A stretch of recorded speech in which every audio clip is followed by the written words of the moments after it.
మన చర్చలో పాల్గొంటున్న వాళ్ళని పరిచయం చేసుకున్న తర్వాత పూర్తి విశ్లేషణలోకి వెళ్ళిపోదాం. జిఎల్ స్వాతి గారు పొలిటికల్ స్ట్రాటజిస్ట్, అలాగే భరత్ భూషణ్ గారు పొలిటికల్ స్ట్రాటజిస్ట్, కోటేశ్వరరావు గారు సీనియర్ పాత్రికేయులు, మామిడి గిరిధర్ గారు రాజకీయ విశ్లేషకులు. ముందుగా కోటేశ్వరరావు గారు, ఒక సీనియర్ పాత్రికేయులుగా మీరు చెప్పండి, మీ అబ్జర్వేషన్ ఏంటి? 5 రాష్ట్రాల ఎన్నికల ఫలితాలు ఇప్పటివరకు వచ్చినటువంటి నంబర్స్ చూస్తుంటే, ఆధిక్యాలు చూస్తుంటే ఏమనిపిస్తుంది? ప్రజల మధ్యలో ఏముంది? ఎలాంటి వాళ్ళని వాళ్ళు ఎంపిక చేసుకున్నారు? ఎలాంటి పార్టీలకు ఓటేశారనుకోవచ్చు? 5 రాష్ట్రాలకి సంబంధించినటువంటి ఎగ్జిట్ పోల్స్ లేదా ప్రీపోల్ సర్వేలు వాటిల్లో ఒక 2 రాష్ట్రాలకు సంబంధించి మాత్రమే అటు ఇటుగా వచ్చాయి తప్ప మిగిలినటువంటి 3 రాష్ట్రాల ఎగ్జిట్ పోల్స్ కానీ సర్వేలు కానీ మొత్తం మీద తప్పాయంటే దాని అర్థం కేరళలో యూడిఎఫ్ గెలుస్తుంది అంటే 100 సీట్లకు పైన వస్తాయని ఏ ఎగ్జిట్ పోల్ చెప్పలేదు, ఏ ప్రీ పోల్ సర్వే కూడా చెప్పలేదు. అదేవిధంగా బీజేపీ పశ్చిమ బెంగాల్లో అంత పెద్ద ఎత్తున సీట్లు సంపాదించుకుంటుంది అనేటువంటిది ఎగ్జిట్ పోల్స్ ఏవి కూడా చెప్పలేదు. 50-50 ఛాన్సెస్ అని కొంతమంది చెప్పారు. మెజారిటీ మమతా బెనర్జీకే వస్తుందని కొన్ని, అదేవిధంగా స్వల్పమైనటువంటి మెజారిటీ బీజేపీకి వస్తుందని చెప్పారు. అందుకని ఈ పశ్చిమ దేశాల ఎగ్జిట్ పోల్స్ లేదా ప్రీ పోల్ సర్వేస్ తో పోలిస్తే మన దేశంలో జరిగేటువంటివి అంత శాస్త్రీయమైనవి కాదు అనేటువంటిది ముందుగా మనం గమనించాలనేది నా అభిప్రాయం. అది గత లోక్సభ ఎన్నికల్లో అదే పునరావృతమైంది. అదేవిధంగా వివిధ రాష్ట్రాల అసెంబ్లీ ఎన్నికల సందర్భంగా కూడా ఈ పండితుల అంచనాలన్నీ కూడా లేదా సంస్థల యొక్క సర్వేలన్నీ కూడా దెబ్బతిన్నాయి అనేది కూడా మనం గమనించాలి. ఈ ఎన్నికల్లో ఒక ప్రధానమైనటువంటి పశ్చిమ బెంగాల్లో బీజేపీ గెలుపు, లేదా అస్సాంలో బీజేపీ గెలుపు, లేదా కేరళలో బీజేపీ గెలుపు కాకపోయినా పోటీ, మేము ప్రత్యామ్నాయం అన్నట్టుగా ఎప్పటి నుంచో చెప్తున్నారు.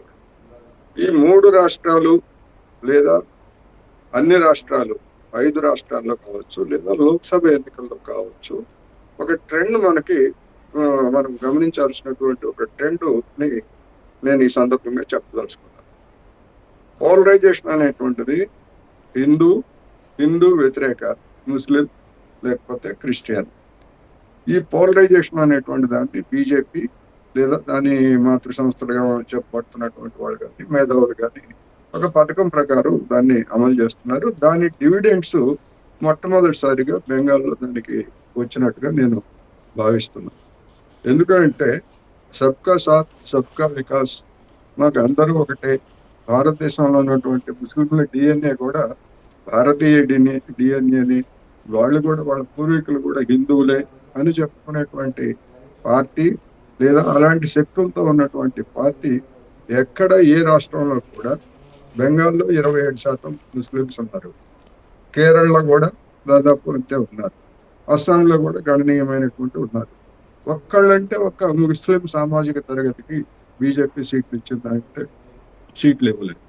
ఎందుకు అంటే దాని అర్థం ఏంటంటే మాది హిందువుల పార్టీ, మేము హిందువులు, మిగతా వాళ్ళకి మాకు సంబంధం లేదనేటువంటి ఒక ఇండికేషన్ ఆ విధంగా కూడా ఇచ్చి చేసింది. అది గతంలో ఉత్తరాది ప్రాంతంలో అది ఉపయోగం జరిగింది, దానికి ఆ విధమైనటువంటి పోలరైజేషన్తో లబ్ధి పొందింది. దాని కంటిన్యూషన్ ఇప్పుడు కూడా అట్లాగే వస్తూ ఉంది అనేటువంటిది మనం స్పష్టంగా కనిపిస్తూ ఉంది. అందుకని మిగిలినటువంటి వాటన్నిటినీ డబుల్ ఇంజన్ పాలనలో అదే కనుక అయ్యేట్లయితే మరి ఉత్తరప్రదేశ్ కానీ లేదా మధ్యప్రదేశ్ కానీ రాజస్థాన్ కానీ ఛత్తీస్గఢ్ కానీ ఈ బీజేపీ పాలిత 2 ఇంజన్ల పాలనలో ఉన్నటువంటి రాష్ట్రాలన్నీ కూడా దరిద్రంలో మనకి పైన కనిపిస్తాయి. ఎందుకని ఈ రాష్ట్రాలు అభివృద్ధి చెందలేదు అంటే వాటికి అభివృద్ధి నమూనా కానీ లేకపోతే అభివృద్ధికి సంబంధించినటువంటి ఎజెండా కానీ వాడికి లేదు, మతపరమైనటువంటి ఎజెండా మరొకటి లేదు. గుజరాత్ మోడల్ని దేశం అంతా చేస్తూ ఉన్నారు. గుజరాత్లో దేశం మొత్తం మీద చూస్తే మహిళల్లో రక్తహీనత అత్యధికంగా ఉన్నది గుజరాత్. ఇట్లా అంటే దాని ఆర్థిక మోడల్స్ లేకపోతే దాని డబుల్ ఇంజిన్ పాలన అనేటువంటిది గూటకం అయినప్పటికీ దాని మత ఎజెండా అనేటువంటిది ఇంకా అది పనిచేస్తా ఉంది. అది ఇప్పుడు బెంగాల్కి మొదటిసారిగా విస్తరించింది, అందుకని దానికి అక్కడ ఫలితాలు వచ్చాయి అనేటువంటిది ఒక అభిప్రాయం. ఇక సర్వే యొక్క ఎఫెక్ట్ ఏ విధంగా జరిగింది, సర్ గురించి గతంలో అస్సాంలో వచ్చినటువంటి విమర్శలు ఏమిటి మొత్తం ముస్లింలు ఎక్కువగా ఉన్నటువంటి ప్రాంతాలని గిరిజనులతోటి కలిపి ఆ విధంగా డీలిమిటేషన్ పేరుతోటి చేసినటువంటి ఒక ప్రక్రియ కూడా అక్కడ విమర్శలు వచ్చాయి. మరి బెంగాల్లో అటువంటి చేసినటువంటి సార్ తొలగింపులు వాటికి సంబంధించినటువంటివన్నీ కూడా ఎన్నికలు అయిపోయిన తర్వాత ఫలితాలు వెలువడిన తర్వాత మనకి వస్తాయి తప్ప ఇప్పటికిప్పుడు దాని మీద అసలు వివరాలు ఏమి తెలియకుండా కామెంట్ చేయడం అనేది సరే కోటేశ్వర సరైనది గారు, కాదు. ఓకే. భరత్ భూషణ్ గారు, ఒక స్ట్రాటజిస్ట్గా మీరు చెప్పండి, అసలు బెంగాల్లో కావచ్చు, తమిళనాడులో కావచ్చు, లేకపోతే అస్సాం, ఇట్లా కేరళ, ఓకే, పుదుచ్చేరి అనేది చాలా చిన్న కేంద్రపాలిత ప్రాంతం అయినప్పటికీ ఈ ఆయా రాష్ట్రాల్లో పార్టీలు అవలంబించినటువంటి స్ట్రాటజీస్ ఎలా వర్కౌట్ అయ్యాయి, ప్రజల్ని ఆకర్షించడంలో పార్టీలు ఎలాంటి స్ట్రాటజీస్ ఉపయోగించాయి, ఏ స్ట్రాటజీస్ ఫలించాయంటారు? ఈ 5 రాష్ట్రాల్లో పుదుచ్చేరి ఒకవేళ పక్కన పెట్టినా కూడా పుదుచ్చేరితో కేస్ స్టడీ నేను చెప్పగలను. లైక్ ఎన్ రంగస్వామి కాంగ్రెస్ ఎప్పుడు ఎందుకు గెలుస్తుంది పుదుచ్చేరిలో అని అంటే, ఆయన పొద్దునే లేచి మార్నింగ్ వాక్ వెళ్ళి ఒక 10 టీ స్టాల్స్ దగ్గర కూర్చొని టీ తాగి తర్వాత ఇంటికి వచ్చి రెడీ అయ్యి ఆఫీస్కి వెళ్తారు. ఆయన is the chief minister of Puducherry. So ఎందుకు రంగస్వామి కాంగ్రెస్ ఎప్పుడు గెలవగలదు ఎన్డీఏతో కలిసి ఉన్న కలవకపోయినా అని అంటే, ఇది ఒక గ్రౌండ్ ఫ్యాక్టర్. పుదుచ్చేరి చిన్న ఊరు అవడం, అక్కడ గ్రౌండ్లో కనెక్ట్ అయి ఉండడం అనేది అది ఎప్పుడు వాళ్ళకి వర్కౌట్ అవుతుంది. నెక్స్ట్ వెస్ట్ బెంగాల్, తమిళనాడు, అస్సాం, కేరళ చూస్తే వెస్ట్ బెంగాల్లోకి బీజేపీ ఇప్పుడు వెస్ట్ బెంగాల్లో గవర్నమెంట్ ఫామ్ చేయాలనే టార్గెట్తో లాస్ట్ టైమే ఎంటర్ అయ్యారు. ఒకప్పుడు 35 years అంటే 3 దశాబ్దాల పైన రూల్ చేయగలిగిన లెఫ్ట్ పార్టీస్, కమ్యూనిస్ట్ పార్టీలు ఈ రోజు సింగిల్ డిజిట్ 1కి 2కి 3కి వచ్చాయి అని అంటే, ఇదే స్టేజ్లో బీజేపీ ఉండింది 15 ఏళ్ల క్రితం. అంటే పోయినసారి 2021 ఎలక్షన్లలో యాక్చువల్లీ బీజేపీ గెలిచిన 77 సీట్లు మొత్తం లెఫ్ట్ వాళ్ళ దగ్గర నుంచి తీసుకొచ్చింది. అక్కడ టీఎంసీ వాళ్ళకి డైరెక్ట్గా ఆర్ ఇండైరెక్ట్గా పెద్ద ఎఫెక్ట్ పడలేదు. సో నెక్స్ట్ ఎలక్షన్ 2026, సో 2026 వచ్చేటప్పటికి నరేటివ్ సెట్ చేయగలిగారు. ఇప్పుడు మనం చెప్తున్నట్లు జై బంగ్లా అనే నినాదంతో టీఎంసీ వెళ్ళింది ఎలక్షన్లోకి. అంటే బంగ్లాదేశ్ ఐడెంటిటీ, ఎథ్నిసిటీ, కల్చర్ని మేమే కాపాడగలం, బీజేపీ లాంటి వాళ్ళు లేదా ఇలాంటి వాళ్ళు కాపాడలేరు అనే నినాదంతో టీఎంసీ వెళ్ళింది. జై శ్రీరామ్ అనే నినాదంతో బీజేపీ వాళ్ళు వెళ్ళారు. నెరేటివ్ సెట్ చేశారు ముందు నుంచి. సో ఈ రెండిట్లో ఏది వర్కౌట్ అయిందో మనకి చాలా క్లియర్గా తెలుస్తుంది, కనపడుతుంది. అంటే యాంటీ ఇన్కంబెన్సీ ఉంది, ఫ్యాక్టర్స్ ఉన్నాయి. బట్ ఇలాంటి ఫ్యాక్టర్స్ ఎప్పుడు ఉన్నాయి, చారిత్రాత్మకంగా కూడా ఉన్నాయి హిస్టారికల్గా. కానీ ఇప్పుడు వర్కౌట్ అయ్యాయి. టైమింగ్ దానికి వీళ్ళు సెట్ చేయగలిగిన నెరేటివ్ ఏంటి అని అంటే హిందుత్వ ఆర్ జై శ్రీరామ్. ఇక్కడ మనం చూసినట్టయితే మధ్యప్రదేశ్, ఛత్తీస్గఢ్ ఇట్లాంటి ఎలక్షన్స్లో భారతీయ జనతా పార్టీ ఏం చేస్తుందంటే మోడీ గారిని, అమిత్ షాని చూపించి వీళ్ళని చూసి ఓటేయండి అని అడగడం. కానీ బెంగాల్లో ఆ ఫినామినా జరగలేదు. ఇక్కడ జై మోడీ, జై బీజేపీ, జై అమిత్ షా ఏం లేదు, డైరెక్ట్ జై శ్రీరామ్. అది గ్రౌండ్లో రెజొనేట్ అయింది. హిందూస్ కన్సాలిడేట్ చేశారు ఓటింగ్కి. మనం ఒకవేళ లేదు కమ్యూనల్ స్ట్రాటజీ వర్కౌట్ అయిందా అనుకున్నా సరే, అలా అనుకుంటే 2021లో కూడా కమ్యూనల్ స్ట్రాటజీ చేసి ఉంటుంది బీజేపీ. కానీ అప్పుడు వర్కౌట్ అవ్వలే. టైమింగ్ ఆర్జికర్ జరిగింది, సందేశ్ కల్ ఇన్సిడెంట్ జరిగింది, చాలా జరిగాయి. ఆ టైమింగ్ అనేది ఇప్పుడు వాళ్ళకి వర్కౌట్ అయింది. ఈ నెరేటివ్ అక్కడ వర్కౌట్ అయింది. Tamil Nadu is a big shock. తమిళనాడులో డిఎంకే మీద యాంటీ ఇన్కంబెన్సీ ఉంది, అన్న డిఎంకే దగ్గర లీడర్షిప్ లేదు. సో ఈ 2 ఫ్యాక్టర్స్ ఒక పెద్ద గ్యాప్ క్రియేట్ చేశాయి. చిన్న ఫ్యాక్టర్స్ లాగే ఉన్నాయి కానీ చాలా పెద్ద గ్యాప్ క్రియేట్ చేశాయి. ఎందుకంటే తమిళనాడు స్టేట్ మనం చూసినట్లయితే అన్నా డిఎంకే యాంటీ ఇన్కంబెన్సీ సైకిల్ని 2021లో బ్రేక్ చేయగలిగారు. దాని ముందు 2016లో బ్రేక్ చేయగలిగారు. కానీ జయలలిత గారి మరణం తర్వాత అక్కడ ఒక స్ట్రాంగ్ లీడర్షిప్ లేదు. ఆ వ్యాక్యూమ్ని మళ్ళీ డిఎంకే ఫిల్ చేసింది. సో మళ్ళీ డిఎంకేనే వస్తుందా అని అంటే యాంటీ ఇన్కంబెన్సీ ఆ ఫినామినా యొక్క రిజల్ట్ ఎట్లుంటుంది అని అంటే ఇప్పుడు చూసాం. డిఎంకే మీద యాంటీ ఇన్కంబెన్సీ ఉంది, ఏఐడిఎంకే వాళ్ళ దగ్గర లీడర్షిప్ లేదు. సో కాబట్టి మేము డెఫినెట్గా ఒక కొత్త పార్టీకి లేదా ఒక కొత్త వ్యక్తికి కూడా మేము ఛాన్స్ ఇవ్వగలము. అంటే this is power of democracy అండి. ప్రజాస్వామ్యం యొక్క బలం ఇది. మనం తమిళనాడులో చూస్తున్నాం. అంటే ఎవరైనా వెళ్ళొచ్చు, ఎవరైనా పోటీ చేయొచ్చు, ఎవరైనా గెలవచ్చు అని అంటాం మనం. చూపించారు తమిళనాడులో. అంటే అక్కడ సెట్ అవుతుంది దట్ హీరో వర్షిప్ ఉంటుంది, హీరో ఇవి. బట్ అవన్నీ టైమింగ్ కూడా ఇంపార్టెంట్ అనమాట. Vijay timing was very very crazy. Like Rajinikanth గారు కానీ, కమల్ హాసన్ వీళ్ళు దిగిన టైంలో కంపేర్ చేసుకుంటే విజయ్ దిగిన టైం చాలా వాయిడ్ గ్యాప్ ఉంది. అక్కడ కాన్ఫిడెంట్గా ప్లే చేశారు. ఎంతో ట్రై చేశారు బీజేపీ వాళ్ళు అలయన్స్లోకి తీసుకొద్దాము అని. కానీ కాన్ఫిడెంట్గా ముందుకెళ్ళి చూపించారు ఈరోజు ప్రజాస్వామ్యం యొక్క బలం ఎలా ఉంటుంది. అస్సాం, కేరళ చూస్తే కేరళలో యాంటీ ఇన్కంబెన్సీ మనం చూసినట్లయితే ఎల్డీఎఫ్ నుంచి యూడీఎఫ్కి షిఫ్ట్ అయింది. అక్కడ ఐడియాలజికల్ షిఫ్ట్ అంటూ ఏం జరగలేదు, లైక్ లెఫ్ట్ నుంచి రైట్కి ఇట్లాంటివి ఏం జరగలేదు. With in those ideologies only there is a shift in power balance కేరళలో. అస్సాంలో ఆబ్వియస్గా అస్సాంలో మూడో టర్మ్ రావడము, యాంటీ ఇంక్యుమెన్సీ ఇలాంటివి ఉండవా అని అంటే, మనం అస్సాం లాంటి రాష్ట్రాలు చూస్తే 1982 to 85 రైట్స్ జరిగాక 85లో ఏజీపీ వచ్చింది, 15 ఏళ్ళు 3 టర్మ్స్.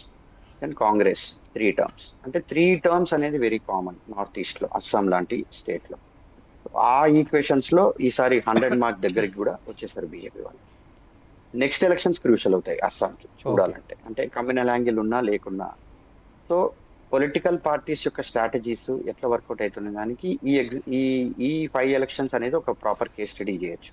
ఎందుకంటే తమిళనాడు ఉంది, వెస్ట్ బెంగాల్ ఉంది, గెస్ చేసినట్లు అస్సాం ఇట్లాంటి స్టేట్స్ ఒక classic case study. Yeah, Swathi గారు, ఇప్పుడు హిందుత్వ రాజకీయాలు అంటున్నారు. హిందుత్వ చూస్తే ఇటు పశ్చిమ బెంగాల్, అస్సాంలో వర్కౌట్ అయిన హిందుత్వ దక్షిణాదిలో ఉన్నటువంటి కేరళ, తమిళనాడులో ఎందుకు వర్కౌట్ అవ్వలేదు? నిజంగా హిందుత్వ రాజకీయాలు ఎంతవరకు వర్కౌట్ అయినాయి అనేది కూడా మనం చాలా సూక్ష్మంగా విశ్లేషించాల్సిన అవసరం ఉంది.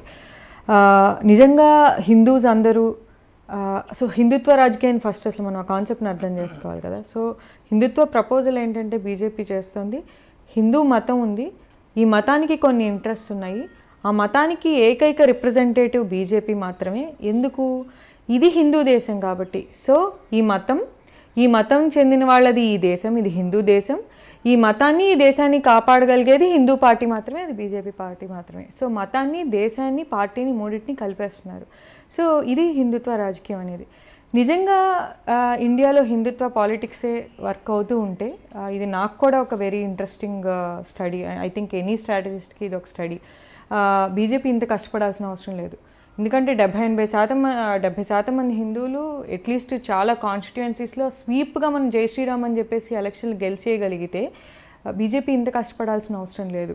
సో నిజంగా హిందూ పాలరైజేషన్ వర్క్ అవుతుందా అంటే ఐ డౌట్. దానికి 5 స్టేట్స్ మనకి 5 ఇండికేషన్స్ ఇస్తున్నాయి. నేను ఇది కాంక్రీట్ అన్ను, బట్ ఇండికేటివ్ అంటాను. ఫస్ట్ వెస్ట్ బెంగాల్లో చూద్దాం. 2016 నుండే జై శ్రీరామ్ నేరేటివ్ వచ్చింది. ఇప్పుడు కన్సాలిడేట్ అయి ఉండొచ్చు, బట్ 2016లో ప్రయోగించారు, 2021లో ప్రయోగించారు. 2026కి డిఫర్ అయింది ఏంటి అంటే, అప్పుడు జస్ట్ ఇనీషియల్ నేరేటివే, తర్వాత హిందుత్వ ప్లస్ యాంటీ మమతా. ఎందుకంటే జెన్యున్గా మమతా కరప్షన్ కానివ్వండి, ఆల్మోస్ట్ కమ్యూనిస్ట్ పార్టీ స్ట్రక్చర్స్ని రెప్లికేట్ చేయడం కానివ్వండి, ఇవంతా ఉన్నాయి. But none of it worked. అప్పుడు కూడా యాంటీ ముస్లిము, హిందూ, ఇంకా రైట్స్ కూడా జరిగాయి. యాక్చువల్లీ ప్రో హిందూ మొబిలైజేషన్ అన్నీ జరిగాయి. ఈసారి గేమ్ చేంజర్ ఏంటంటే ఎస్ఐఆర్. సో కేవలం హిందూ మొబిలైజేషన్తో, హిందూ పోలరైజేషన్తో అయ్యేది కాదు, దీనికి ఒక ఇన్స్టిట్యూషనల్ సపోర్ట్ కూడా అవసరము. సో ఎస్ఐఆర్ అనేది ఎలక్షన్ కమిషన్ చేసిన many steps of rules of the గేమ్నే మార్చేసేలాంటి స్టెప్స్ అన్నిటికీ ఎస్ఐఆర్ ఒక క్లియర్ ఇండికేషన్. సో ఇది వరకు డిస్కషన్లో ఒక ప్యానలిస్ట్ హైలైట్ చేశారు, almost 6 different ways in which election commission was partial towards BJP. So ఆ పార్షియాలిటీ అవుట్కమ్ ఏనా ఇది అంటే, అందుకని మమతా గెలవాలా, బీజేపీ గెలవాలా కాదు, గేమ్ ఫెయిర్గా జరగాలి. గేమ్ ఫెయిర్గా జరగలేదు. సో వెస్ట్ బెంగాల్లో నిజంగా హిందూ పోలరైజేషన్ అంటే గేమ్ ఫెయిర్గా జరిగి ఉండొచ్చు ఫస్ట్. నెక్స్ట్ తమిళనాడులో వచ్చేసరికి ఇది కేవలం కార్తికేయ దీపం తీసుకొచ్చారు, తిరుపారకుండం టెంపుల్ మీద ఏం జరుగుతోంది అనేది. It was rejected. టీవీకేని, విజయ్ని ఎంతో ప్రెషర్ పెట్టడానికి తీసుకొచ్చారు, కోalitionలోకి తీసుకోవడం, ఇట్ వాజ్ రిజెక్టెడ్. బీజేపీకి కేవలం 1-2 సీట్లే ఉన్నాయి ఇప్పుడు as far as the leads go. So and Nainar Nagendran state BJP president, ఆయన కాన్స్టిట్యుయెన్సీలో హీస్ ట్రైలింగ్. సో బీజేపీకి తమిళనాడులో ఎటువంటి ఇన్రోడ్స్ రాలేదు. నెక్స్ట్ 3 కేరళ చూస్తే, కేరళలో ఒక గేమ్ చేంజింగ్ నేరేటివ్ ఇంకొకటి ఏంటి అంటే, ఎల్డీఎఫ్ బీజేపీ యొక్క బీ పార్టీ అనేది కూడా కాంగ్రెస్ వాళ్ళు ప్లే చేశారు. వాళ్ళు ట్రూ కమ్యూనిస్ట్ కాదు, ట్రూ కమ్యూనిస్ట్ యూడిఎఫ్తో ఉన్నారు అనేది. సో ఇది బీజేపీ పొత్తు పార్టీ అనే దాన్ని కాల్అవుట్ చేయడం కూడా ఒకటి నెగిటివ్ అయింది. దాంతోపాటు ఇంకొకటి మైనారిటీస్, ఎఫ్సిఆర్ఏ అమెండ్మెంట్స్, క్రిస్టియన్ ఆర్గనైజేషన్స్కి సంబంధించిన అమెండ్మెంట్స్ కూడా మొత్తం యూడిఎఫ్తో కన్సాలిడేషన్కి వర్క్ అయ్యాయి. ఇది కేరళలో కేసు. అస్సాంలో కేసు మనం డీలిమిటేషన్ చూసాం. 2001 సెన్సెస్ ఆధారంగా చేసిన డీలిమిటేషన్ ప్రకారం క్లియర్గా 38-40 మెజారిటీ ముస్లిం స్థానాల నుండి 23కి తీసుకొచ్చేసింది. So rules of the game again changed. పాండిచేరిలో ఇందాక అనలిస్ట్ చెప్పినట్టు that is fair and square, అది లీడర్ సెంట్రిక్. దాన్ని తమిళనాడుని సపరేట్ చేయటం, ఎలక్షన్ స్కెడ్యూలింగ్ అలా చేయటం, ఇన్నేళ్లలో ఎప్పుడు పాండిచేరి తమిళనాడు ఎలక్షన్స్ ఇంత డిస్టెంట్గా జరగలేదు. ఆ స్కెడ్యూలింగ్ గ్యాప్ తీసుకురావటం, మధ్యలో విమెన్ రిజర్వేషన్ బిల్ తీసుకురావటం, అసలు అంటే రూల్స్ మా ఇష్టం వచ్చినట్టు మేము మార్చేస్తాం. మరి ఇన్ని రూల్స్ మార్చాల్సిన అవసరం ఏంటి హిందూ పోలరైజేషన్ జరిగితే? సో నా దృష్టిలో ఇంకా ఇండియాలో beyond Hinduism some identity, some unifying values prevail అవుతున్నాయి. బట్ బాధాకరమైన విషయం ఏంటంటే ఇన్స్టిట్యూషన్స్ దీన్ని ప్రిజర్వ్ చేయాల్సిన అవసరం ఉంది. అది ప్రజల లెవెల్లో ఉంది, ప్రజలు రిపీటెడ్గా ఇటువంటి వర్డిక్ట్స్ ఇస్తున్నారు. కానీ ఇన్స్టిట్యూషన్స్ ఎప్పుడైతే బయాస్కి వెళ్తాయో అది మాత్రం వ్యవస్థకి డేంజర్. నెక్స్ట్ మీరు అడిగిన క్వశ్చన్, మరి నార్త్ ఇండియాలో అది వర్క్ అవుతుంది, సౌత్ ఇండియాలో వర్క్ అవుతుంది. ఓకే, హైపోథెటికలీ నార్త్లో వర్క్ అవుతుంది, సౌత్లో ఎందుకు వర్క్ అవ్వదు అని మనం గమనించిన, సౌత్ ఇండియాలో రిలీజియన్ కన్నా కొంచెం డామినెంట్గా క్యాస్ట్ అనేది ప్లే అవుతుంది. అండ్ తమిళనాడులో మనం కొంచెం క్లోజ్గా గమనిస్తే ద్రవిడియన్ ఐడెంటిటీ అనేది ఉంది. యాక్చువల్లీ ద్రవిడియన్ ప్రిన్సిపల్స్ ఫాలో అవుతున్నారా, పెరియార్ ప్రిన్సిపల్ ఫాలో అవుతున్నారా అంటే అంతకేం లేదు, అక్కడ కూడా కాస్ట్ ఉంది. But largely we have a different culture, we have a different approach to politics. జై శ్రీరామ్ అంటే మాకు రెజనేట్ అవ్వదు, మాకు డిఫరెంట్ లోకల్ గాడ్స్ ఉన్నారు. ఇందాక ఒక ప్యానల్లో ఒక ఆయన అన్నారు అసలు ఇక్కడ ఎక్కువ టెంపుల్స్ ఉన్నాయి, తమిళ వాళ్ళు ఎక్కువ హిందూ. యాక్చువల్లీ ఎక్కువ టెంపుల్స్ ఉండి ఎక్కువ హిందూయిజం తెలిసిన వాళ్ళు హిందుత్వాన్ని రిజెక్ట్ చేస్తారు. ఎందుకంటే భక్తికి ఈ పాలిటిక్స్కి సంబంధం లేదు, అది కేవలం పవర్కి సంబంధించిన విషయం. నాకు తెలిసి Tamil people maybe truly religious ఏమో, అందుకని వాళ్ళు హిందుత్వాన్ని రిజెక్ట్ చేస్తున్నారు. నెక్స్ట్ మూడోది ఏంటి అంటే బీజేపీ కేవలం హిందుత్వ అండ్ రిలీజియన్తో రావట్లేదు, Hindutva, religion, development and India's glory అన్న కాన్సెప్ట్తో వస్తుంది. ఇక్కడ ఏంటంటే Tamil Nadu and most of southern states are already well developed. So మనకి అక్కడ అన్లైక్ వెస్ట్ బెంగాల్, యూపీ, మధ్యప్రదేశ్ వేర్ మేము డెవలప్మెంట్ తీసుకొస్తాము. యా షూర్, మళ్ళీ కంటిన్యూ. గిరిధర్ గారు, ఇప్పుడు స్వాతి గారు అన్నట్టు కావచ్చు, లేకపోతే చాలామంది ఆపోజిట్ పార్టీస్ కావచ్చు, విశ్లేషకులు చెబుతున్న దాని ప్రకారం rules of the game change చేసేసి చాలా వరకు పశ్చిమ బెంగాల్లో ఎస్ఐఆర్ను ఉపయోగించి, ఎలక్షన్ కమిషన్ను ఉపయోగించి అక్కడ వాళ్ళకు ఉన్నటువంటి వ్యూహాలు కావచ్చు, లేకపోతే వాళ్ళకు ఉన్నటువంటి ఓట్ బ్యాంక్ని కన్సాలిడేట్ చేయడంలో rules of the game change చేసి అక్కడ పట్టు సాధించగలిగింది బీజేపీ, బెంగాల్లో స్పెసిఫిక్గా అని అంటున్నారు. మీరేమంటారు? ఓడిపోయిన ప్రతి వాళ్ళు ఇటువంటి స్టేట్మెంట్లు ఇస్తారండి, దాంట్లో కొత్త ఏం లేదు మనకు. గతంలో మరి రూల్స్ ఆఫ్ ద గేమ్స్ అన్ని, గతంలో మనకు డీలిమిటేషన్స్ అన్ని ఎవరు చేశారు? అలాగే మనకు బంగ్లాదేశ్ నుంచి చొరబాట్లదారులను తీసుకొచ్చి ఇక్కడ ఓటర్ కార్డులు, ఆధార్ కార్డు ఇచ్చి 30 సంవత్సరాలు పరిపాలన చేసినటువంటి కమ్యూనిస్ట్ పార్టీ మరి అప్పుడు rules of the games change చేయలేదా? కాబట్టి ఇవి ఓడిపోయిన వాళ్ళు ప్రతి ఒక్కటి ఇచ్చేటువంటి సాకులే, ఈవీఎంలు పనిచేయలేదని, మొరాయించని, ఇవి కాదు. అక్కడ ఇన్స్టిట్యూషన్స్ సరిగా పనిచేయలేదు అనడం, ఇవి కొత్తమ్మ కోరికలు. అంటే ఒక విధమైనటువంటి మనకు ఓడిపోయిన వాడు ఏడ్చేటువంటి ఏడుపులు తప్ప అంతకంటే ఇంకేమీ లేవు. కీలకంగా తృణమూల్ కాంగ్రెస్ ఈవెన్ 4 రోజుల క్రితం కూడా సుప్రీంకోర్టుకి ప్రతి అంశంలోనూ, ఎస్ఐఆర్కి సంబంధించిన అంశంలో కావచ్చు, లేదా ఇతరత్ర అంశాలకు సంబంధించింది కావచ్చు, ఇక్కడ సెంట్రల్ గవర్నమెంట్ ఎంప్లాయీస్ ని ఆ ఓటింగ్ కౌంటింగ్ బూతుల్లో పెట్టడానికి విషయానికి సంబంధించింది కావచ్చు, ఎన్నో అంశాల్లో తృణమూల్ కాంగ్రెస్ సుప్రీంకోర్టుకు వెళ్ళి, అంటే సుప్రీంకోర్టు కూడా ఈరోజు బీజేపీకి ఒత్తాసు పలుకుతుందని ఒప్పేసుకుంటున్నారా? సో అందుకని ఎలక్షన్ కమిషన్ వీళ్ళు చేసినటువంటి ప్రొపగాండాను అన్ని కూడాను కోర్టు ముందర పారదర్శకంగా మొత్తం అన్ని కూడా చూపించింది. వీళ్ళు బయాస్డ్ గా ఉన్నారంటే ఒక స్టేట్మెంట్ ఇవ్వడం కాదు, దానికి ఎవిడెన్స్ చూపించాలి. ఆ ఎవిడెన్స్ అంతా కూడా కోర్టులో ప్రెజెంట్ చేసింది మనకు ఎలక్షన్ కమిషన్. కాబట్టి కోర్టు ఒప్పుకుంది ఈ వీళ్ళకి అధికారం ఉంది, వీళ్ళు చేస్తుంది పారదర్శకంగా ఉంది అని చెప్పి తృణమూల్ కాంగ్రెస్ యొక్క కేసెస్, పిటిషన్స్ అన్ని కూడా తిరస్కరించి తృణమూల్ కాంగ్రెస్ ని రిప్రజెంట్ చేస్తుంది కపిల్ సిబల్ రిప్రజెంట్ చేశారు. చిన్నవాళ్ళు ఎవరు కాదు, పెద్ద పెద్ద వాళ్ళు రిప్రజెంట్ చేశారు. మమతా బెనర్జీ స్వయాన వెళ్ళింది సుప్రీంకోర్టు, అయినా తిరస్కరించబడింది. కాబట్టి ఇవన్నీ ఏదో బీజేపీ ఏకపక్షంగా చేసింది, హిందుత్వం చేసింది, అది చేసింది అనడం చాలా చాలా సింపుల్ భాష అది. ఓకే గిరిధర్ గారు, అక్కడ ఉన్నటువంటి అయితే మీ అభిప్రాయం ప్రకారం, మీ పరిశీలన ప్రకారం బెంగాల్లో బీజేపీ గెలవడానికి పనిచేసినటువంటి 5 ప్రధానమైనటువంటి ఫ్యాక్టర్స్ అంటే ఏమంటారు? 5 కాదు, ఇంకా చాలా ఉంటాయి. ముఖ్యమైన టాప్ 5. మొట్టమొదటిది ఏంటంటే కనుక గత 40 సంవత్సరాలు అంటే కమ్యూనిస్ట్ పార్టీ అక్కడ రాజ్యం వేలడం మొదలుపెట్టినప్పటి నుంచి ఇంతవరకు కాల్పులు జరగకుండా, మనుషులు చనిపోకుండా ఒక్క ఎన్నిక కూడా జరగలేదు. మొట్టమొదటిసారి ఎన్నిక జరిగింది. కాల్పులు లేకుండా ఒక్క బుల్లెట్ కూడా ఫైర్ అవ్వలేదు ఈసారి. ఒక్క మనిషి కూడా చనిపోయింది. మొట్టమొదటిసారి వైలెన్స్ చాలా ఆల్మోస్ట్ లేదని చెప్పాలి. ఒక ముర్షిదాబాద్ లో అక్కడక్కడ చిన్న చిన్న ఘటనలు తప్ప మేజర్ ఇన్సిడెంట్స్ ఏమీ లేవు. ఒక ఫైరింగ్ లేదు, చిన్న చిన్న లాఠీ చార్జులు అక్కడక్కడ జరిగినాయి తప్పితే ఇంత శాంతియుతంగా జరిగినటువంటి ఎన్నికలు ఇన్ని దశకాలలో మొదటిసారి. అందుకని ప్రజలు ధైర్యంతో వచ్చి ఓటు వేయగలిగారు. గత ఎన్నికల్లో అంతా కూడా బాంబులు వేసి వాళ్ళ ఇళ్లకి తాళాలు పెట్టి వాళ్ళ ఓటర్ స్లిప్పులు తీసేసుకుని వీళ్ళే వెళ్ళి అక్కడ ఓట్లు వేసేసుకునేవాడు. అందుకనే ఇందాక మీరు ఇంట్రొడక్షన్ లో చెప్పినటువంటి ఫాల్టా అసెంబ్లీ ఎన్నికల్ని ఎందుకు రద్దు చేశారంటే ఇదే కాదు. ఇప్పుడు కూడా దాంట్లో వాళ్ళు కొంతమంది ముందుగా పొద్దున వెళ్ళినటువంటి ఓటర్లు అక్కడ స్టిక్కర్లు కనిపించేయడము, అక్కడ ఏదో ఒక విధమైనటువంటి పర్ఫ్యూమ్ సెంట్ అక్కడ దాన్ని అంటించి రావడం ఇటువంటివి చేశారు. అందుకని 21% బూతులు దీంట్లో దెబ్బ తగిలినాయని చెప్పేసి దీనికి గురైనాయని చెప్పి మొత్తం అసెంబ్లీ అంతా కూడా కంప్లీట్ గా రీపోలింగ్ అని చెప్పి ఎలక్షన్ కమిషన్ నిర్ణయించింది. కాబట్టి పారదర్శకంగా జరిగింది. అందరూ స్వచ్ఛందంగా వచ్చి ఓటు వేసుకోవడానికి వాళ్ళకు ఒక స్వేచ్ఛమైనటువంటి ఒక ఫ్రీ అట్మాస్ఫియర్ క్రియేట్ అయింది. కాబట్టి ఈరోజు బ్రిటిష్ వాళ్ళు వెళ్ళిపోయిన తర్వాత 1947 తర్వాత జరిగిన బెంగాల్లో జరిగిన అన్ని ఎన్నికలలో హైయెస్ట్ ఓటర్ పర్సంటేజ్. అది మనం అర్థం చేసుకోం. చాలా మంది దీన్ని ఏమంటారంటే ఎస్ఐఆర్ లో చాలా ఓట్లు తీసేశారు కాబట్టి వీళ్ళకి వచ్చాయంటారు. ఎస్ఐఆర్ లో ఓట్లు తీసేసిన దాంట్లో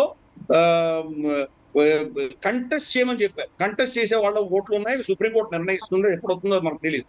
కానీ దీంట్లో మనం చూస్తే కనుక రమారమి 63% హిందువుల ఓట్లు తీయబడ్డాయి, ముస్లింల ఓట్లు 34% తీయబడ్డాయి. హిందువుల ఓట్లు ఎక్కువ పోయినాయి యాక్చువల్గా మనం అర్థం చేసుకుంటే కదా. పైపెచ్చు దాంట్లో చనిపోయినటువంటి వాళ్ళు, వలస వెళ్ళిపోయినటువంటి వాళ్ళు, చాలా స్పష్టంగా వాళ్ళకి డూప్లికేట్ ఓట్లు వేరే రాష్ట్రాల్లో ఉన్నటువంటి వాళ్ళు వాళ్ళ ఓట్లు డిలీట్ చేశారు. ఇన్ఫాక్ట్ ఆ రాష్ట్రంలోనే 2-3 ఓట్లు ఉన్నాయి. అక్కడ కూడా మనం చూస్తాం తెలుగు రాష్ట్రాల్లో కూడా గ్రామంలో వాళ్ళకు ఓటు ఉంటుంది, పట్టణంలో హైదరాబాద్ లో వేరే ఓటు ఉంటుంది. అటువంటివన్నీ కూడా డిలీట్ చేశారు. ఇంకా చాలా కేసుల్లో అయితే కనుక ఒక వ్యక్తి వయస్సు తాత వయసు కంటే కూడా ఎక్కువ ఉన్నటువంటి చూసాం. అంటే తాత మనవడి కంటే తక్కువ వయసులో ఉన్నటువంటి ఇటువంటివన్నీ కూడా తప్పుడు ఫేక్ అన్ని కూడా తయారైనాయి. బంగ్లాదేశ్ నుంచి తీసుకొచ్చి వాళ్ళకందరికీ ఓటర్ ఐడీలు ఇచ్చారు అప్పట్లో. కాబట్టి అవి డిలీట్ అయినాయి, అవన్నీ కూడా డిలీట్ అయినాయి. దాంట్లో ఎవరు కంటెస్ట్ చేయలేనటువంటి పరిస్థితి. గిరిజర్ గారు ఇంకొక పాయింట్, ఇప్పుడు మీరు ఇంతకుముందు ఫల్టాని కోట్ చేశారు. ఫల్టా కాన్స్టిట్యున్సీలో మొత్తం నియోజకవర్గం అంతా రీపోలింగ్ చేస్తున్నారు. అసలు ఈ భారతదేశ చరిత్రలో ఎప్పుడు ఒక నియోజకవర్గం మొత్తం రీపోలింగ్ చేయడం లేదు. ఎక్కడైనా కొన్ని పర్టికులర్ పోలింగ్ బూత్స్లో కనుక తేడాలు జరుగుంటే, పోలింగ్లో అవకతవకలు జరుగుంటే అక్కడ మాత్రం నిర్వహించేవాళ్ళు. పూర్తిగా నియోజకవర్గం అంతా రీపోలింగ్ చేయడమే ఎన్నికల సంఘం పక్షపాతానికి నిదర్శనం అనే ఆరోపణలు కూడా ఉన్నాయి. అది పక్షపాతం. మీరు ఆరోపణలు చేస్తే ఏం లాభం లేదు కదా. సుప్రీంకోర్టుకి వెళ్ళండి, వీళ్ళు చేసే తప్పని మీరు నిరూపించండి, అక్కడ రిలీఫ్ తెచ్చుకోండి.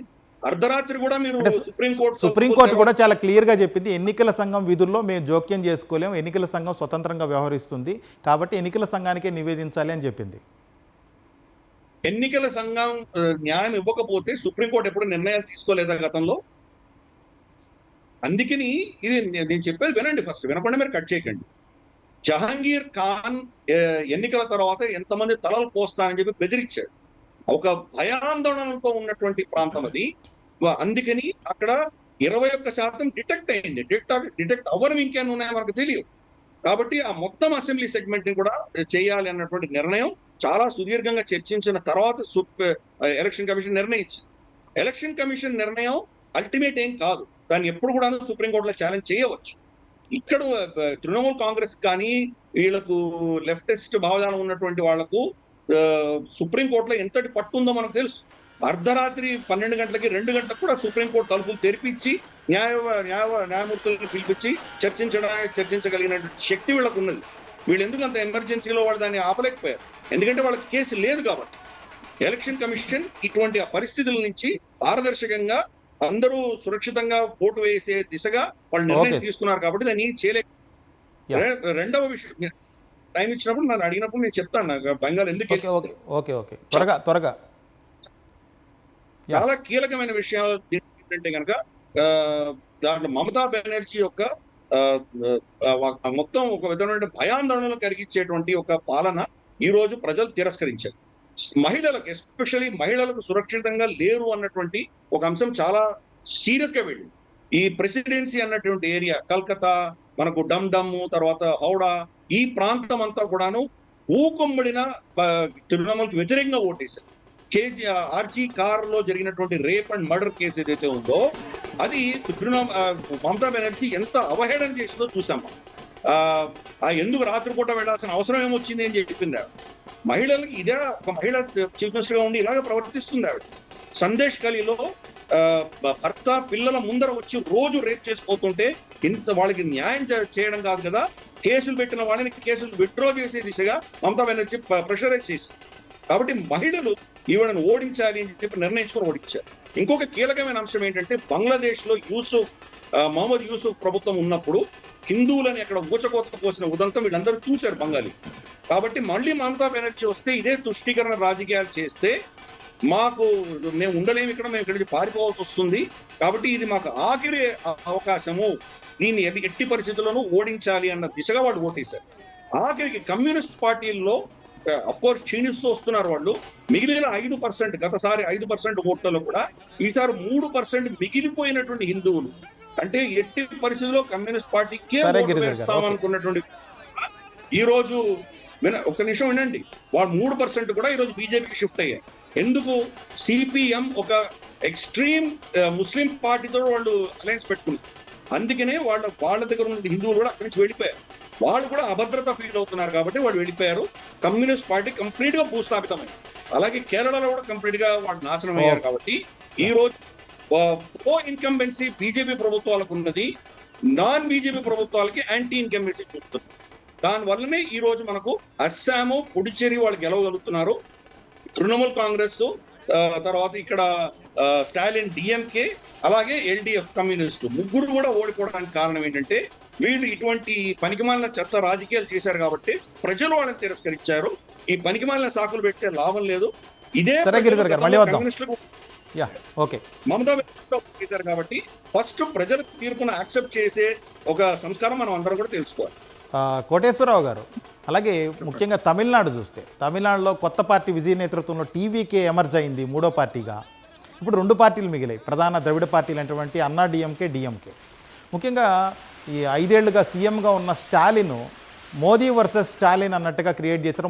మొన్న మహిళా బిల్లుకు సంబంధించి నియోజకవర్గాల పెంపు వీటికి సంబంధించి బిల్లులు పెట్టినప్పుడు కూడా ఓడిపోగానే సంబరాలు చేసుకున్నారు. డైరెక్ట్గా ఢిల్లీతోనే తమిళనాడు కొట్లాడుతుంది, గెలిచింది అని చెప్పి. అట్లాంటి పార్టీ చాలాసేపు 3వ స్థానంలో ఉంది, మళ్ళీ కొద్దిగా సీట్లు పెరిగి 2వ స్థానానికి వచ్చింది. ఇట్లాంటి పరిస్థితి ఎందుకు వచ్చింది డిఎంకేకి? ఖచ్చితంగా 2వసారి గెలుస్తారు అనేటువంటి ఒక నమ్మకంతో ఉన్నారు చాలామంది స్ట్రాటజిస్టులు, అంటే ఈ అనాలిసిస్లు అలాగే చేశారు. ఏమైందంటారు తమిళనాడులో? ఇప్పుడు 2 విషయాలని మనం చూడాలి, స్టాలిన్ వర్సెస్ మోడీ. కోటేశ్వరరావు గారు ఒక్క నిమిషం అండి, కొద్దిసేపు ఆంధ్రప్రదేశ్ సంబంధించి బీజేపీ కార్యాలయం విజయవాడలో బీజేపీ నాయకులు అలాగే కేంద్ర మంత్రి శ్రీనివాస్ వర్మ ఆధ్వర్యంలో సంబరాలు జరుగుతున్నాయి. అది చూసిన తర్వాత మళ్ళీ చర్చలోకి వద్దాం.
బీజేపీ ప్రధాన కార్యాలయం దగ్గర కేంద్ర మంత్రి శ్రీనివాస్ వర్మ నేతృత్వంలో బీజేపీ కార్యకర్తలు నాయకులు పెద్ద ఎత్తున డప్పులు కొడుతూ అలాగే చిందులు వేస్తూ విజిల్స్ వేస్తూ సంబరాలు చేసుకున్నారు. ఇందులో ఒక ఇంట్రెస్టింగ్ విజువల్ ఏంటంటే ఒక హిందూ మహిళ ముస్లిం మహిళ కలిసి చాలా ఉత్సాహంగా డ్యాన్స్ చేశారు.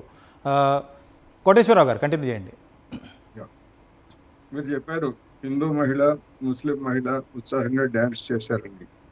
అది బీజేపీ పార్టీ సంబరమైనా మరొక సంబరమైనా ఆ విధమైనటువంటి ఇది ఉండటం మంచిదే, సానుకూలమే.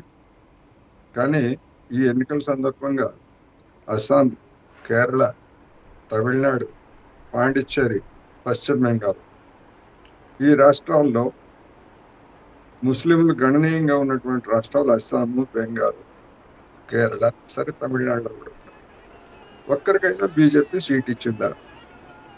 మరి సబ్కా సాత్ సబ్కా వికాస్ అని చెప్పుకునేటువంటి వాళ్ళు మరి అంతమంది జనం వాళ్ళకి ప్రాతినిధ్యం లేకుండా వాళ్ళ యొక్క ఆకాంక్షలు కావచ్చు లేదా ఆచారాలు కావచ్చు మరి వాటిని ఏ విధంగా వాళ్ళు తీర్చాలనేటువంటిది ఒకటి.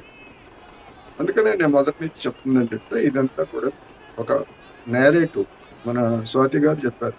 స్వాతి గారు చెప్పినటువంటి అంశాల్లో ఒకటి ఏంటంటే ఆ విధమైనటువంటి విభజన కోసం బీజేపీ ఎప్పటి నుంచో ప్రయత్నం చేస్తూ ఉంది. బీజేపీ మాతృ సంస్థ ఆర్ఎస్ఎస్ కూడా దానికి ఎప్పటి నుంచో చేస్తూ ఉంది. అయితే భారతదేశంలో ఉన్నటువంటి భిన్నత్వం కారణంగా అటువంటి నేరేటివ్ని పూర్తిగా అంగీకరించేటువంటి అవకాశం లేదు అనేటువంటిది గత 3 లోక్సభ ఎన్నికల్లో బీజేపీకి అంతకుముందు వచ్చినటువంటి ఓట్ల శాతం పెరగకపోవడం లేకపోతే తగ్గటాన్ని మనం సూచిస్తూ ఉంటాయి. అందుకని మన చర్చలో అనేక అంశాలు వచ్చాయి. న్యాయ వ్యవస్థల గురించి, అయోధ్య విషయంలో న్యాయ వ్యవస్థ ఏం చేసింది, ఆధారాలు వాటి గురించి కోటేశ్వరరావు గారు, ఉండండి, ఒక్క నిమిషం ఉండండి. చర్చని అటువైపు తీసుకెళ్లకుండా మనం ఇంతకుముందు అడిగిన ప్రశ్న ప్రకారం అటువైపు తీసుకెళ్ళడం కాదు, న్యాయస్థానాల గురించి చర్చలు వచ్చాయి కనుక, న్యాయస్థానాల తీర్పుల గురించి వచ్చాయి కనుక విశ్వాసాల ప్రాతిపదికన అయోధ్య రామాలయం మీద తీర్పు ఇచ్చింది న్యాయస్థానం, ఆధారాలు కాదు. ఓకే కోటేశ్వరరావు గారు, అది వేరే సందర్భం. ఇప్పుడైతే వేరే సందర్భంలో అంటే తమిళనాడుకు సంబంధించి అది వేరే. ఉత్తరప్రదేశ్ ఎన్నికలైతే మనం ఆ సబ్జెక్ట్లోకి వెళ్ళొచ్చు. ఇప్పుడు అయోధ్య ఉత్తరప్రదేశ్ ఎన్నికలు కాదు, ఈవెన్ ఎస్ తమిళనాడు గురించి కూడా నేను చెప్తాను. తమిళనాడులో కూడా హిందుత్వ పేరుతోటి ఒక దేవాలయానికి సంబంధించి లేదా ఒక మసీదుకు సంబంధించినటువంటి వివాదాన్ని పెద్ద ఎత్తున రేపడానికి న్యాయ వ్యవస్థలో ఉన్నటువంటి వాళ్ళు కూడా తోడ్పడ్డారు. అయినా కానీ అక్కడ బీజేపీకి వచ్చిందేమీ లేదు, లేదా బీజేపీని నమ్ముకున్నటువంటి అన్నాడీఎంకేకి వచ్చింది లేదు. అదేవిధంగా శబరిమల విషయంలో కూడా ఎంత చేసినా కానీ మరి అక్కడ ఏమన్నా బీజేపీ ఏమన్నా సాధించిందా? అట్లేమి లేదు. అందుకని మొత్తం ఈ నేరేటివ్స్ అన్ని కూడా మత పోలరైజేషన్ వైపు తీసుకెళ్లే ప్రయత్నం చేస్తున్నారు. ఈ దేశంలో ఉన్నటువంటి జనం మతోన్మాదులు కాదు, మత శక్తులు కాదు. ఇలాంటి కొంతమంది తాత్కాలికంగా మోసపోవచ్చు తప్ప, తాత్కాలికంగా తప్పుదారి పట్టవచ్చు తప్ప అల్టిమేట్ గా ఇలాంటి వాటిని వ్యతిరేకిస్తారు. అది మనం అయోధ్యలో బీజేపీ ఓడిపోవడం ద్వారా చూసాం, లేదా వారణాసిలో నరేంద్ర మోడీ గారి భారీ మెజారిటీ చాలా తక్కువగా పడిపోవడానికి కూడా మనం ఇవన్నీ చూసాం. అందుకని అసలు అధికారం కోల్పోతుందా అన్నట్టుగా సొంతంగా మెజారిటీ రానటువంటి పరిస్థితిని కూడా మనం మన ఎన్నికల్లో చూసాం కదా. అందుకని ఈ రాజకీయాలు కొన్ని సందర్భాల్లో కొన్ని డివిడెండ్స్ ఇస్తాయి, మరి కొన్ని సందర్భాల్లో జనం తెలుసుకున్న తర్వాత ఫలితం వస్తుంది అనేది నేను చెప్పదలుచుకున్నాను. భరత్ గారు, ఇప్పుడు తమిళనాడుకు సంబంధించి చూస్తే ఇంతకుముందు కోటేశ్వరరావు గారు అడిగాను, గతంలో ఇంతకుముందు చర్చించినప్పుడు స్వాతి గారిని కూడా అడిగాను. ఇప్పుడు మూడో పార్టీ టీవీకే ఎమర్జ్ అయిన తర్వాత తమిళనాడులో 2 ద్రవిడ పార్టీల్లో యథాతథంగా కొనసాగుతాయంటారా, లేకపోతే ఒక పార్టీ ఉనికి కోల్పోయి టీవీకే ఇంకొక పార్టీ మాత్రమే 2 పార్టీలే కొనసాగే అవకాశం ఉందా? ఏమనిపిస్తుంది ఇప్పటివరకు ఉన్న రిజల్ట్స్ బట్టి చూస్తే, లేకపోతే కొన్ని దశాబ్దాలుగా ఉన్నటువంటి రాజకీయ పరిణామాలను బట్టి చూస్తే? ఈ రోజు రిజల్ట్ చూస్తే ఇంకా ఫ్యూచర్ టీవీకే తప్ప ఇంకేం లేదన్నట్టు ఉంటుంది. బట్ మనం కొన్ని దశాబ్దాలుగా చారిత్రాత్మకంగా చూసుకుంటే రేపు ఎలక్షన్లో టీవీకే కూడా ఓడిపోబోతుంది.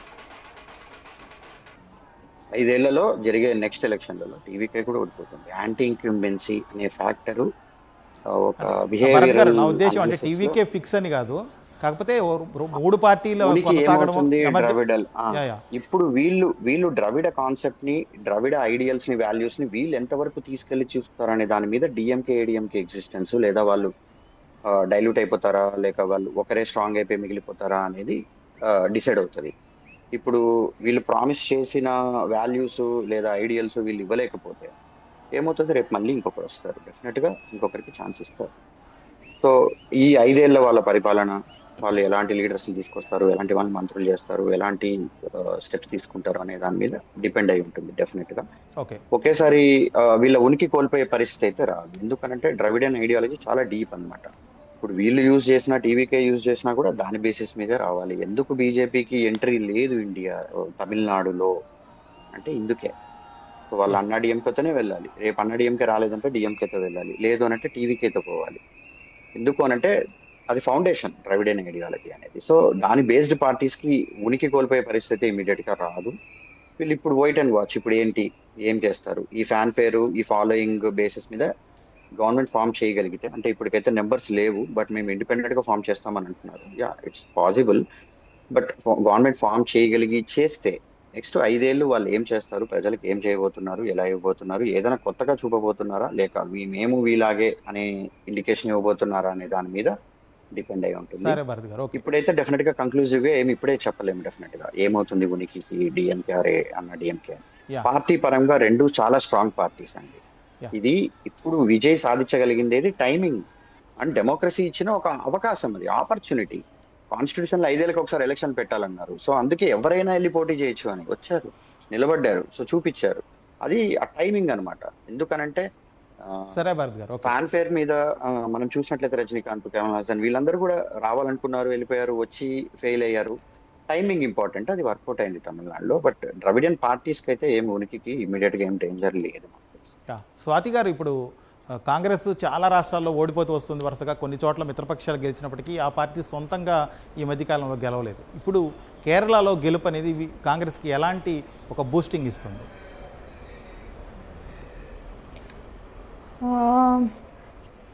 ఇది Congress okay, I think Congress role అంటే కాంగ్రెస్ సెంట్రల్ లీడర్షిప్ కేసీ వేణుగోపాల్ రావడం కానివ్వండి, లేకపోతే రాహుల్ గాంధీ పినరే విజయన్ని డైరెక్ట్గా బీజేపీ బీ పార్టీ అనడం కానివ్వండి, శబరిమల ఇష్యూని మరి హిందూయిజంని ప్రొటెక్ట్ చేసే వాళ్ళు అయితే మరి శబరిమలలో ఇంత కరప్షన్ జరిగితే ఎందుకు చేయలేదు, ఇలాంటి రోల్ కాంగ్రెస్ ప్లే చేసింది. But more it looks like anti incumbency against Pinarayi Vijayan, corruption cases కానివ్వండి, ఆయన ఒక డిక్టేటర్ లాగా వర్క్ చేయడం అనడం, అండ్ ఈ ప్రో బీజేపీ అన్న నేరేటివ్, ఈ యాంటీ క్రిస్టియన్ స్టెప్స్ అన్నది.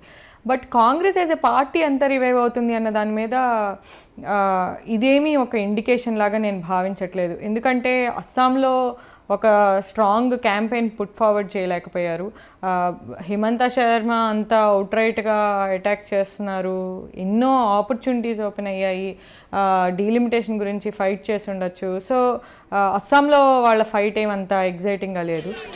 తమిళనాడులో చూస్తే విజయ్తో ఐ థింక్ కొంచెం క్లోజ్నెస్ మెయింటైన్ చేయడం కోసం స్టాలిన్ని కొంచెం దూరం పెట్టారు. సో ఐ థింక్ రేపు ఇప్పుడు విజయ్తో జాయిన్ అయిపోవచ్చు. సో మేబీ అక్కడ జాయిన్ అయితే ఒక చిన్న బూస్ట్ అవ్వచ్చు. నెక్స్ట్ వచ్చేసి వెస్ట్ బెంగాల్లో కూడా అవుట్రైట్లీ వాళ్ళు అసలు ఆల్మోస్ట్ వ్యానిష్ అయిపోయే పరిస్థితి వచ్చింది. సో ఎక్కడ చూసినా కాంగ్రెస్ ఏదో రివైవ్ అయింది అన్న ఫీలింగ్ అయితే నాకేం కలగట్లేదు. స్ట్రక్చరల్గా కానీ ఆపరేషనల్గా కానివ్వండి, కొత్త లీడర్షిప్ తీసుకురావడం కానివ్వండి, బీజేపీ పుట్ ఫార్వర్డ్ చేస్తున్నా. ఇందాక ఒక ఆయన మాట్లాడారు ఇవంతా ఓడిపోయే వాళ్ళు చేసే కామెంట్స్ అని. సో అలాంటి వాటికి ఒక స్ట్రాంగ్ కౌంటర్ ఇవ్వలేకపోతున్నారు. ఇన్ఫిల్ట్రేషన్ అనే ఇష్యూ మీద ఒక స్ట్రాంగ్ ఒక కౌంటర్ ఇవ్వలేకపోతున్నారు. అండ్ నెక్స్ట్ అసలు హిందూ ధర్మము ఆర్ హిందూ ఇంట్రెస్ట్ పోయింది అన్న దానికి ఒక కౌంటర్ ఇవ్వలేకపోతున్నారు. హిందూ ఇంట్రెస్ట్, ఇన్ఫిల్ట్రేషన్ అనేది హిందూ ఇంట్రెస్ట్ కాదు కదా, ఇండియన్ ఇంట్రెస్ట్ కదా. సో ఇన్ఫిల్ట్రేటర్స్ రావడం ఎవరికి ఇంట్రెస్ట్ ఉండదు కదా. ఒకవేళ ఉంది అంటే దాన్ని మమత ట్యాకిల్ చేయాలి, దాని గురించి కాంగ్రెస్ మాట్లాడాలి. ఎందుకు మాట్లాడట్లేదు వాళ్ళు? అండ్ సిమిలర్లీ ఎకనామిక్ గ్రోత్ జరగటం అది అందరి ఇంట్రెస్ట్ కదా, అది హిందూ ఇంట్రెస్ట్ ఎలా అవుతుంది? సో ఎకనామిక్ గ్రోత్ జరగట్లేదని దాన్ని కౌంటర్ చేయాలి. So at a narrative level Congress revive అయినట్టు, కాంగ్రెస్లో ఏదో ఒక సబ్స్టాన్షియల్ స్టెప్ వాళ్ళు ఫార్వర్డ్ చేస్తే ఇదంతా జరిగినట్టు అయితే అనుకోవట్లేదు. ఇంకొక ఇంపార్టెంట్ పాయింట్ ఏంటంటే మనం ఇది చెప్పి నేను ఈ ఇంటర్వెన్షన్ చేయాలి. ఇందాక ప్యానలిస్ట్ చేసిన కామెంట్కి రెస్పాన్స్ లాగా అనుకోండి. ఇది టీఎంసీ ఓడిపోవటం కాదు, కాంగ్రెస్ ఓడిపోవటం కాదు. ఇన్ఫ్యాక్ట్ చెప్పాలంటే sir I'm very happy Mamata last, ఓకేనా, ఇఫ్ దట్ ప్లీజెస్ యూ. ఇది మమతా ఇష్యూ కాదండి, ఇది కాంగ్రెస్ ఇష్యూ కాదండి. రూల్స్ ఆఫ్ ద గేమ్ అనేది బిగ్గర్ థింగ్. ఇది ఒక 30 లక్షల మందిని లాజికల్ డిస్క్రిపెన్సీస్తో తీసేయటం, అంటే మీ పేరులో యూ బదులు ఏ ఉంది అంటాం, ఓ బదులు ఈ ఉంది అంటాం, అలాంటి లాజికల్ డిస్క్రిపెన్సీస్ ఆధారంగా 30 లక్షల పేర్లు. అండ్ అవన్నీ సుప్రీంకోర్టులో ఉన్నాయి, ఇంకా డెసిషన్ ఇంకా తీసుకోవాలి. డెసిషన్ తీసుకోక ముందరే ఓటర్ లిస్ట్ ఫైనలైజ్ చేసి ఎలక్షన్ జరగటం, ఇవి అన్యూజువల్ సిట్యువేషన్స్ అంటున్నాం. వీటి గురించి మాట్లాడాలి అండి. ఇది మనందరి democracy to work for, that's what I'm speaking about. Giridhar గారు, లాస్ట్ క్వశ్చన్, చాలా తక్కువ టైం ఉంది, బ్రీఫ్గా చెప్పండి. కేరళలో ఎమర్జ్ కావాలి, మూడో పార్టీగా ఎదగాలి అని చెప్పి బీజేపీ చాలా ఏళ్లుగా ప్రయత్నిస్తుంది.